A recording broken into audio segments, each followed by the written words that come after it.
안녕하세요. 대형 멘토 김정재입니다.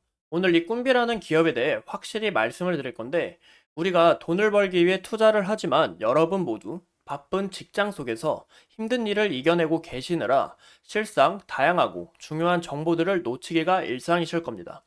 내가 투자한 이 종목에 대해 끝까지 파헤쳐주고 궁금증을 해소시켜줄 그런 사람이 필요하시죠? 제가 이 꿈비에 대해 기자 정신으로 24시간 조사를 하며 여러분들에게 정보를 전달 드릴 테니 끝까지 지켜봐 주시고 여러분들의 성공적인 투자를 기원하겠습니다. 오늘 알아볼 이슈는 갈수록 지속되는 저출산 이슈가 어떤 것이 있을지 보고 이 꿈비가 테마성이 굉장히 강하잖아요. 우리가 이 테마성을 보고 어떤 전략을 또 짤 수 있는지 함께 알아보겠습니다.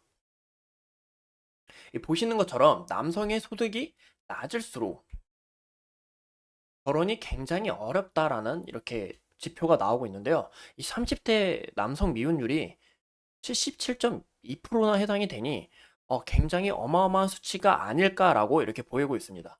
또 소득 하위 20%의 평균 부채 또한 현재 약 22% 가량 늘면서 이 결혼에 있어 이 출산율을 해결하는 것보다 이 미혼율마저 해결하는 부분이 굉장히 또 어렵다고 보이고 있는데요.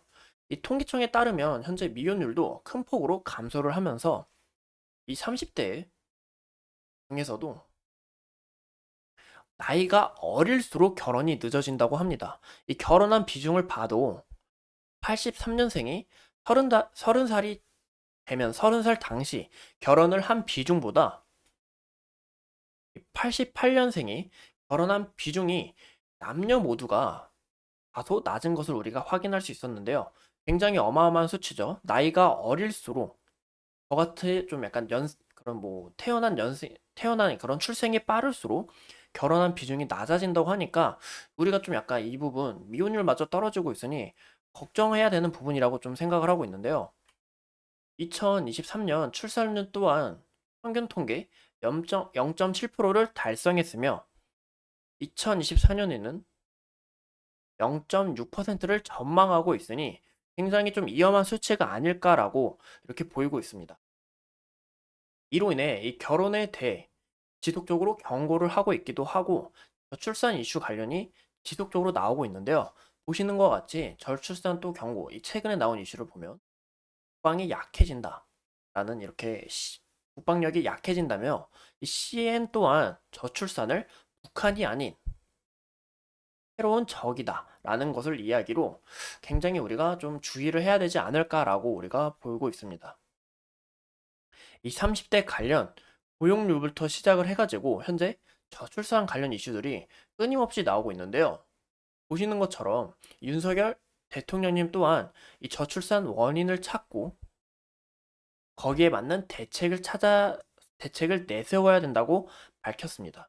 보시면 노동, 교육, 연금, 이 사회대 구조개혁 못지않게 중요한 것이 바로 이 저출산 문제의 해결이며 시간이 많이 남지 않은 만큼 우리나라의 저출산 원인과 대책에 대해서 접근이 필요하다라고 이렇게 말씀을 드렸고요.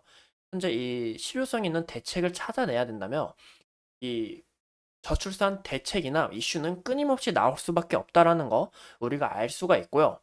꿈비가 어떤 기업이었죠? 맞죠? 이 유아와 관련된 아기들과 관련된 그런 기업이었는데 또 엔젤 산업이라고 불리고 있고 저출산 테마주라고 불릴 만큼 이런 이슈에 대해 슈팅하는 모습을 자주 보여준 흔적이 많이 남아 있습니다. 보시는 것처럼 이때도 저출산 관련 10월 26일 날 이 저출산 관련 이슈가 나오면서 주가가 거래량이 돌고 이로 인해 이 저출산 관련주와 엔진산업 관련주들이 주목을 받으면서 이 거래 대금이 돈 것을 우리가 확인할 수가 있었고 윗골이 달면서 매집을 함과 동시에 또 추가적으로 이슈가 나오면서 이렇게 지속적으로 상승하는 모습을 보일 수가 있는데요.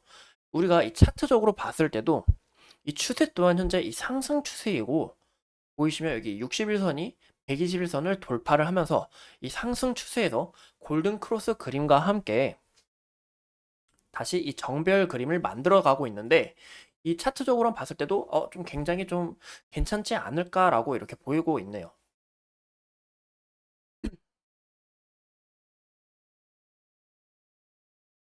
그리고 제가 이 추세 그림, 추세 이 검은색 선 보이시죠? 이 검은색 선이 지금 21선을 다 가렸는데, 우리가 좀 주목해야 될 부분은, 만약에 주가가 21선을 안착해서 좀 버텨준다면 괜찮다고 이렇게 보이고 있지만, 만약에 21선을 이탈하고 추가적으로 내려갈 시에는 밑에 받쳐줄 이 61선 또한 굉장히 밑에 있기 때문에 우리가 큰 하락을 좀 조심을 해야 된다라는 거 우리가 참고하시면 좋을 것 같고, 이전처럼 거래량이 함께 돌면서 주가의 이 사이클이 한번, 주가의 사이클이 아닌 상승 흐름이 또 나오지 않을까 싶은데요. 현재 이 윤석열 대통령님 또한 이 저출산 관련 이슈에 대해 지속적으로 이야기를 하고 있고, 또 2024년 이 새롭게 시작하는 만큼 대책들이 끊임없이 나올 수밖에 없습니다. 그래서 우리가 이런 이슈들을 참고해서 추가적인 이런 상승 모습을 그려봐도 된다라는 거 우리가 참고하시면 좋을 것 같고, 왜냐면 우리가 주식을 투자한 이유가 바로 이 돈을 벌고 추가적인 수익을 얻기 위해서니까 그런 부분을 우리가 참고하시면 좋을 것 같고, 여기 보이시면 21일 날도 윗꼬리를 달면서 이 거래량이 약간 좀 소폭이긴 하지만 이 매집한 구간이 살짝 보이긴 하는데, 여기 다시 한번 이 13,000원 부근을 한번 뚫고 간다면 추가적인 상승 그림이 나올 것 같고,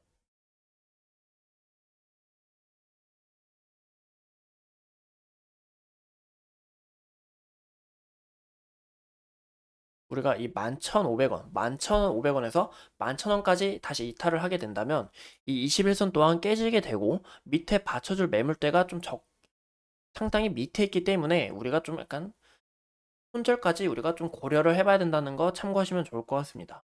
하지만 이 방금 말씀드린 것처럼 2024년 새롭게 시작하는 만큼 대책들은 끊임없이 나올 것 같고, 저출산은 현재 크게 주목되는 이런 사회 문제이다 보니까 좀 약간 또 단기간 또 이슈가 나오면 이렇게 거래 대금이 돌면서 추가적인 슈팅이 나오지 않을까라는 그림이 그려지네요. 이상 이 꿈비에 대해 알아본 여러분들의 멘토 김정지였습니다. 오늘도 이렇게 소중한 시간 내서 시청해 주신 점 감사하고요. 저도 현재 20대 중반인데, 이 저출산 문제, 이 주식 투자를 하는 것보다는 현재 이 저출산도 우리 경제에 있어서 큰 문제다 보니까 저 또한 걱정이 굉장히 많은데, 향후 좀 약간 사람들의 인식도 좀 많이 바뀌고 약간 애기들도 많이 볼 수 있는 그런 환경들이 좀 왔으면 좋겠네요. 굉장히 좀 복잡하면서 어렵습니다. 이상 이 꿈비에 대해 알아본 여러분들의 멘토 김정지였고요. 다시 한 번 더 이렇게 시청해주신 점 감사드립니다.